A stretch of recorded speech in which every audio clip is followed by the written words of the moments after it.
4 फरवरी को विश्व कैंसर दिवस जगह जगह मनाया गया, जिसमें कैंसर के प्रति रोकथाम के लिए कई संगोष्ठी आयोजित की गई। इसमें नेशनल हॉस्पिटल रीवा द्वारा मानस भवन में भी एक बृहद प्रोग्राम किया गया। आइए सुनाते हैं नेशनल हॉस्पिटल के संचालक एवं सिनर्जी कैंसर केयर यूनिट के संस्थापक ने क्या बताया। क्या कहना चाहेंगे? नमस्कार सभी लोगों को विश्व कैंसर दिवस पे जो कि 4 फरवरी को मनाया जाता है, इसमें WHO हर बार एक बार की थीम लेकर के आता है। इस बार की थीम या इस बार का कॉन्सेप्ट हम कहें ये है कि क्लोज द केयर गैप, यानी कैंसर के इलाज में जो देरी होती है, जिसमें लंबा समय लग जाता है, उसको कम करना है और इलाज को पूरा करना है। पिछले 2 सालों से मैं रीवा में इसी परिप्रेक्ष्य या इसी संकल्प के साथ यहाँ पे हूँ कि इस जो बीमारी की पकड़ आने, फिर उसका इलाज लेने या उसका फिर कीमोथेरेपी, जो बहुत सारी विधाएं हैं, उसको मरीज पूरा ले पाए, वो समझ पाए और कैंसर से निजात पा पाए। इसी पे हम 2 साल से कार्य कर रहे हैं जी। और जो थीम WHO द्वारा इस कैंसर दिवस पर दी गई, उस पर थोड़ा डिटेल में बताइए। बिल्कुल सही। इस पे जैसे एक एग्जाम्पल के तौर पे हम लोग इसको समझेंगे तो आम जनमानस को बड़ी आसानी से समझ में आएगा। सपोज करते हैं कि एक दादाजी हैं, गांव में है, मुंह में जबान में एक छोटा सा छाला आया, ठीक है। छोटे से छाले के लिए पहले मेरे रीवा आने के पहले वो सपोज करके कहीं बाहर जाते थे, जबलपुर जाते थे या नागपुर जाते थे या कहीं और जाते थे। हम जबलपुर का एग्जाम्पल लेते हैं। जबलपुर गए, डॉक्टर साहब ने देखा, बोले दादाजी संदेहास्पद ये छाला है, इसकी बायोप्सी की जांच करनी पड़ेगी। बायोप्सी की जांच के लिए दादाजी डर गए। गांव वालों ने बोला कि मत कराइए, कुछ बीमारी बढ़ जाए, कर जाएगी। दादाजी वापस आ गए। जब वो छोटा सा छाला थोड़ा और बड़ा हुआ, जो लोकल दवाइयां काम नहीं करी, फिर बोला गया कि नहीं वापस जाना पड़ेगा। तो 1 महीने बाद तो दादाजी वापस जबलपुर जाते हैं। इस बार बायोप्सी करा के कम मन बना के जाते हैं। बायोप्सी वहां पे हो जाती है।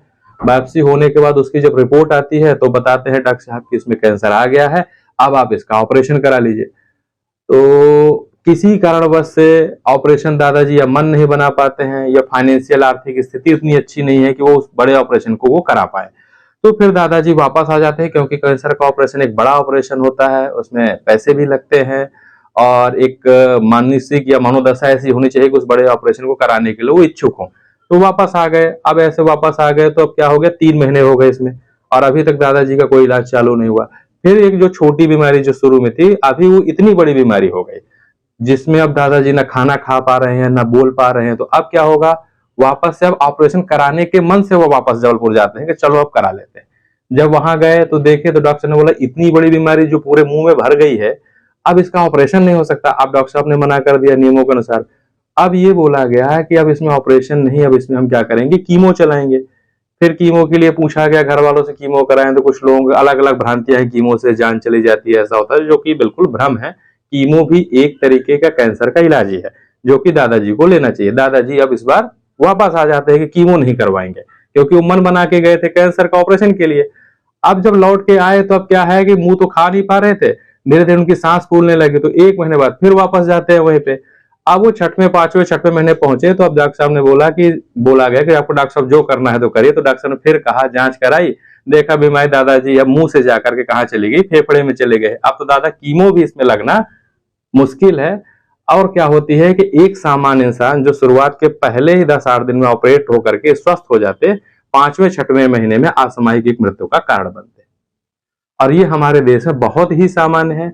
WHO का यही कहना है कि क्लोज द केयर गैप, मरीज के केयर देखभाल में जो डिले हो रहा है, जो विलंब हो रहा है, उसको हमको कम करना है, मरीजों को समझाना है।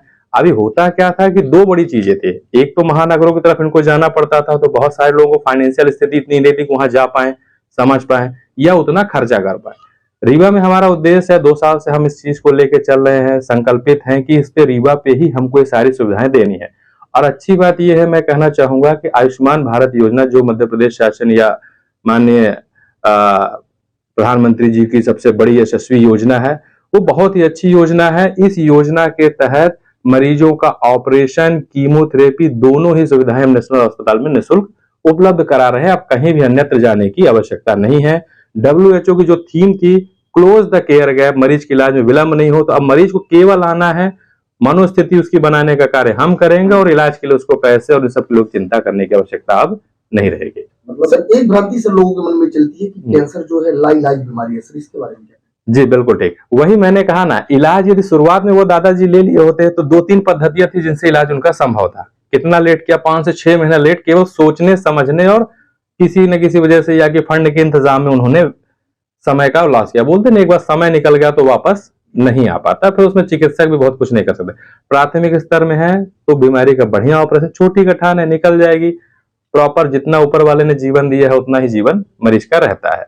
पर क्या है, बहुत सारी भ्रांतियां, अगल बगल के लोग, बहुत सारे मतलब ऐसे सलाह देने वाले जो कि उचित सलाह नहीं होती मरीज के लिए, उससे मरीज क्या सफर करता है, परेशान होता है। मतलब विशेषज्ञ को ही दिखाएं। जी बिल्कुल, विशेषज्ञ को ही दिखाएं, या समझ में नहीं आता है तो दूसरे डॉक्टर की एक परामर्श ले सकते हैं। पहले डॉक्टर से लगता है कुछ डायसिस है, उनको लगता है तो दूसरे चिकित्सक की सलाह ले ले, पर स्पेशलिस्ट को दिखाना ही उनके लिए बेहतर रहेगा। क्या मुख्य शरीर में असामान्य परिवर्तन होते हैं जो कि लगभग सभी कैंसरों में? जी बिल्कुल ठीक है। कैंसर में जैसे अपन 2 या 3 पार्ट में बांट ले तो आसानी रहेगी। मुख के कैंसर के लिए तो मुख में यदि छाले आ रहे हैं, है ना, किसी भी तरीके का असामान्य छाले जो दवा गोली से ठीक नहीं हो रहे हैं तो तुरंत उसकी जांच कराएं। बायोप्सी सबसे अच्छा तरीका है कैंसर को पहचान करने के लिए। दूसरा, छाती में महिलाओं की बात करें तो किसी भी तरह की असामान्य गठान आ रही है जो कि दवाई गोली से नहीं ठीक हो रही है, और महिलाओं में ऐसी कोई गठान आती है तो अपने नजदीकी डॉक्टर को दिखाएं, एक सुई की जांच करें, उससे कंफर्म हो जाता है। सुई की जांच इकोनॉमिकल भी है और 100% लायबल है। ऐसे तीसरी होती है जो हमारे स्टेट में है या हमारे क्षेत्र में है, बच्चेदानी गठान। वहां से बच्चेदानी से यदि अनियमित मात्रा में, अनियंत्रित मात्रा में ब्लड के खून के थक्के जा रहे हैं या ब्लीडिंग हो रही है तो नजदीकी अस्पताल में जाकर के वहां पे पैप स्मेयर या एक टुकड़े की जांच करा लें, पता चल जाता है। मतलब एक जो डर रहता है कैंसर पेशेंट डिटेक्ट होने के बाद कि ये बहुत महंगा होगा, वो समस्या आपके यहाँ दूर है? बिल्कुल बिल्कुल खत्म हो गई है। आयुष्मान योजना की तरह पूरी तरीके से यह निःशुल्क है। मरीजों को अब अभी डाटा बताऊं, पिछले जो 3 महीने से ही जो हमारे यहाँ आयुष्मान चालू हो गया है तो 30 से ज्यादा मरीजों का हमने लगभग आयुष्मान में निःशुल्क ऑपरेशन कर चुके हैं, और 150 से ज्यादा मरीजों को हम कीमो अभी तक लगा चुके हैं।